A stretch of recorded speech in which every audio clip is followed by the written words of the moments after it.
Did you guys all just get back in from lunch? Yeah? How was your lunch? Good? Is it getting better, or are you guys like excited for everyone to be all together next week? Then most of your friends will kind of be back too, huh?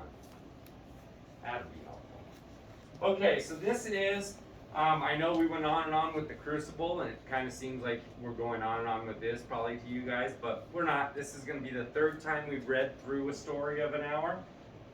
And then from this, we're going to do like the final project for you guys concerning the story of an hour, which is a one-pager, and we'll go over that at the end after we read through. As we read through this today, like I was saying earlier, we're going to do the modified choral reading. So when you hear me pause, that's why I want everyone to make sure you're following along. When I pause at a word, we all say that next word together, just like we're reading all the way through it. Probably get better and better as it goes along, but you know, we'll get smoother as it goes along. I want you to look for vocabulary words that you've had us that we've kind of recognized before. Abandonment. We're going to be looking for tumultuous, vacant, and importunity. So you might want to highlight those as we go through, and then we'll start to set up our one-pager and kind of go over your definitions and literary terms a little bit more after we're done reading. All right? So I'll go ahead and start, and when I pause, we all say the next word together, okay? The Story of an Hour by Kate Chopin. Knowing that Miss Mallard was afflicted with heart trouble, great care was taken to break to her as gently as possible the news of her husband's death. It was her sister Josephine who told her in broken sentences, veiled hints that revealed in half concealing. Her husband's friend Richards was there too, near her. It was he who had been in the newspaper office when intelligence of the railroad disaster was received, with Brentley Mallard's name leading the list of killed. He had only taken the time to assure himself of its truth by a second telegram, and had hastened to forestall any less careful, less tender friend in bearing the sad message. She did not hear the story as many women have heard the same, with a paralyzed inability to accept its significance. She wept at once with sudden, wild abandonment in her sister's arms. When the storm of grief had spent itself, she went away to her room alone. She would have no one follow her. There stood, facing the open window, a comfortable, roomy armchair. Into this she sank, pressed down by a physical exhaustion that haunted her body and seemed to reach into her soul. She could see in the open square before her house the tops of trees that were all aquiver with the new spring. The delicious breath of rain was in the air. In the street below, a peddler was crying his wares. The notes of a distant song which someone was singing reached her faintly, and countless sparrows were twittering in the eaves. There were patches of blue sky showing here and there through the clouds that had met and piled one above the other in the west facing her window. She sat with her head down, or her head thrown back upon the cushion of the chair, quite motionless except when a sob came up into her throat and shook her, as a child who has cried itself to sleep continues in its dreams. She was young, with a fair, calm face whose lines bespoke repression and even a certain strength. But now there was a dull stare in her eyes, whose gaze was fixed away off yonder on those patches of blue sky. It was not a glance of reflection, but rather indicated a suspension of intelligent thought. There was something coming to her, and she was waiting for it, fearfully. What was it? She did not know. It was too subtle and elusive to name. But she felt it creeping out of the sky, reaching toward her, the sound, the scents, the colors that filled the air. Now her bosom rose and fell tumultuously. She was beginning to recognize this thing that was approaching to possess her. She was striving to beat it back with her will, as powerless as her two white, slender hands would have been. When she abandoned herself, a little whisper word escaped her slightly parted lips. She said it over and over under her breath. Free, free, free. The vacant stare and the look of terror that had followed it went from her eyes. They stayed keen and bright. Her pulse beat fast, and the coursing blood warmed and relaxed every inch of her body. She did not stop to ask if it were not a monstrous joy that held her. A clear and exalted perception enabled her to dismiss this suggestion as trivial. She knew that she would weep again when she saw the kind, tender hands folded in death, the face that had never looked save with love upon her, fixed and gray and dead. But she saw beyond that bitter moment a long procession of years to come that would belong to her absolutely. And she opened and spread her arms out to them in welcome. There would be no one to live for her during those coming years. She would live for herself. There would be no powerful will bending hers in that blind persistence with which men and women believe they have the right to impose a private will upon a fellow creature.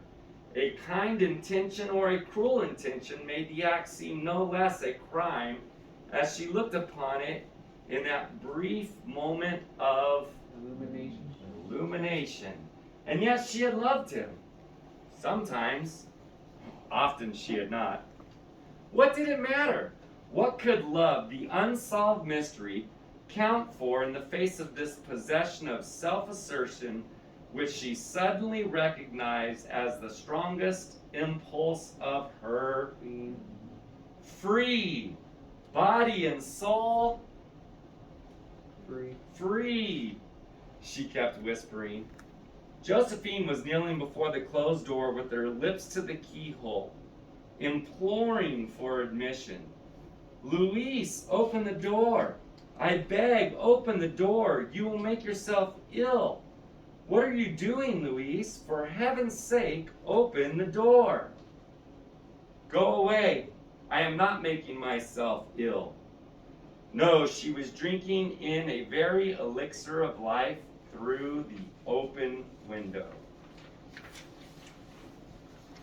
Her fancy was running riot along with the days ahead of her. Spring days and summer days and all sorts of days that would be her own. She breathed a quick prayer that life might be long. It was only yesterday she had thought with a shudder that her life might be long. She arose at length and opened the door to her sister's importunities. There was a feverish triumph in her eyes, and she carried herself unwillingly like a goddess of victory. She clasped her sister's waist, and together they descended the stairs. Richard, too, stood waiting for them at the bottom. Someone was opening the front door with a latchkey. It was Brentley Mallard who entered, a little travel-stained, composedly carrying his gripsack, and he had been far from the scene of the accident and did not know that there had even been one.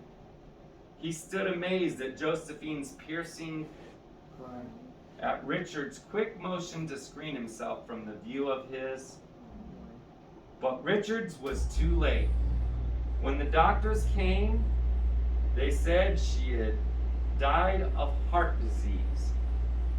Of the joy that kills. All right. So we read through that. Good job, you guys. That's the third time through that story. And we're just picking up on different vocabulary and literary devices. So can someone, as we start to move into our one-pager, name me one of the literary devices that Kate Chopin uses? Situational irony. So irony in and of itself. And you gave us one type, which is situational.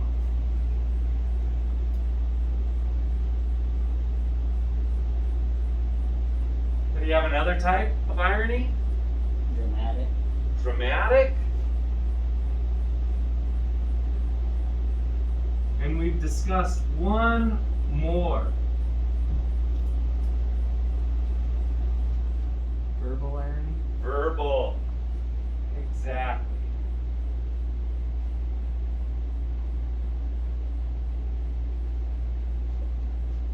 The whiteboard doesn't have spell check.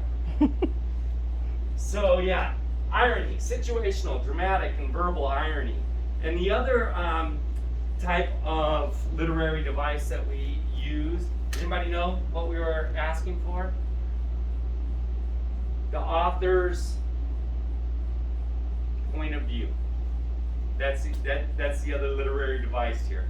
And we've discussed the author's point of view. Kate Chopin wrote this a long time ago. She wrote it sort of at the beginning of the feminist movement, and she wrote this story with those ideals in mind.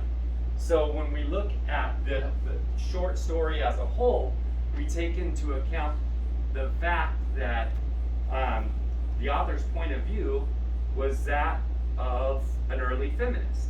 And we can see how some of that can show through in her writing, right? Marriage was a good thing, but not really, you know? Love was a good thing, but she didn't know if marriage just seemed so entrapping, you know? It's just too controlling. And so that was sort of the idea behind the entire short story. And then we were looking at different types of irony. Excellent. Okay.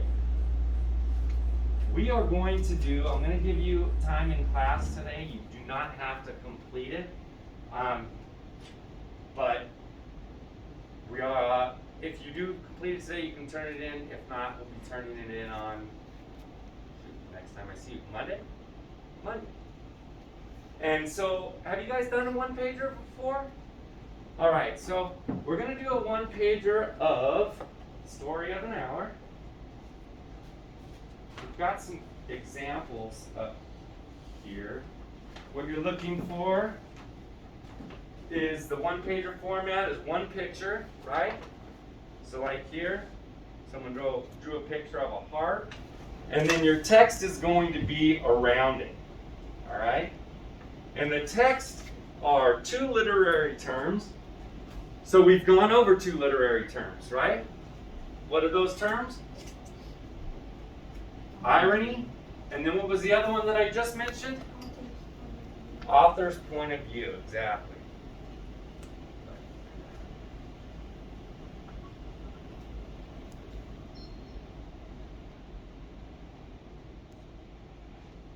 And see, my point of view is sideways, because that's how I wrote it. So anyway, author's point of view and irony, any type of irony that you can find within the story, you're going to take note of that. So the first thing you're going to do is draw a picture. Anything, any type of picture that reminds you of the story. You can do a heart, you can do standing in front of a window. There are examples that you can look at up here. And then you're gonna find 2 literary terms, so 2 points of irony or irony itself. You're gonna tell me what where the irony is within the story, and then you're gonna just tell you'll note where it is. You'll say like whatever line. With sudden wild abandonment, you'll put that in quotes, and then you'll say this was irony, situational, yada yada. Now these terms are also on your on Canvas. We have a link that you can click onto, and all of your literary terms are listed out for you.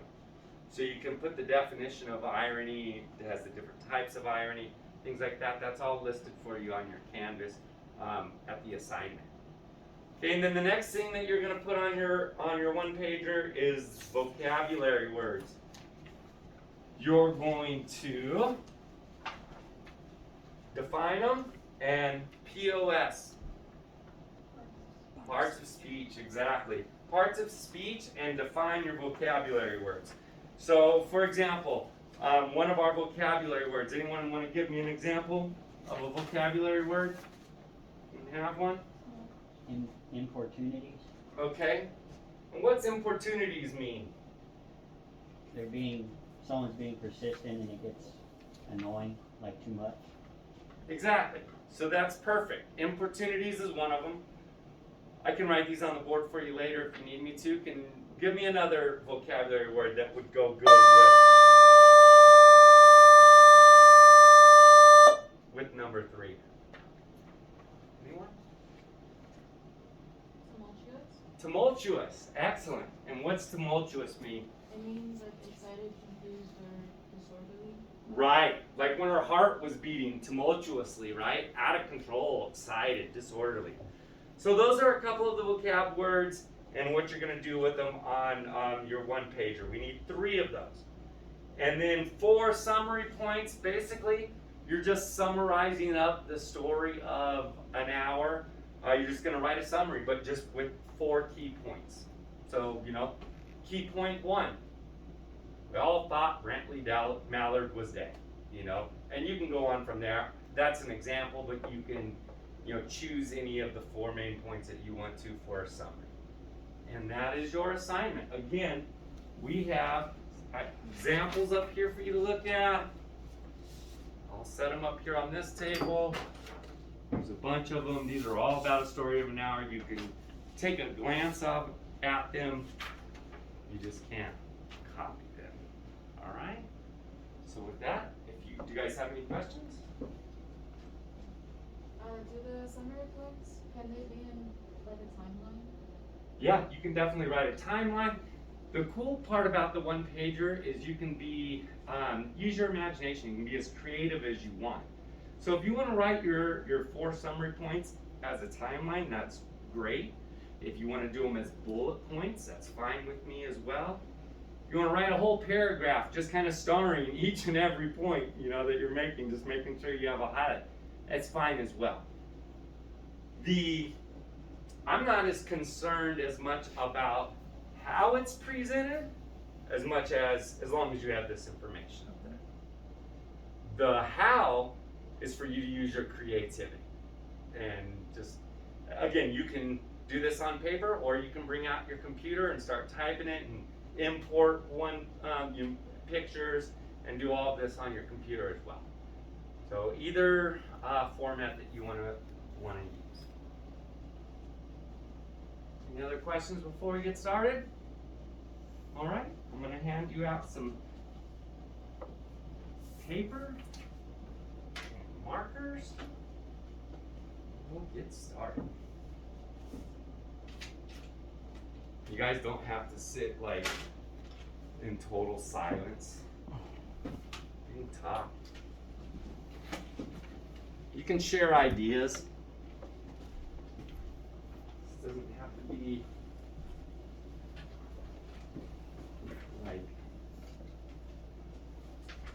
just in complete silence.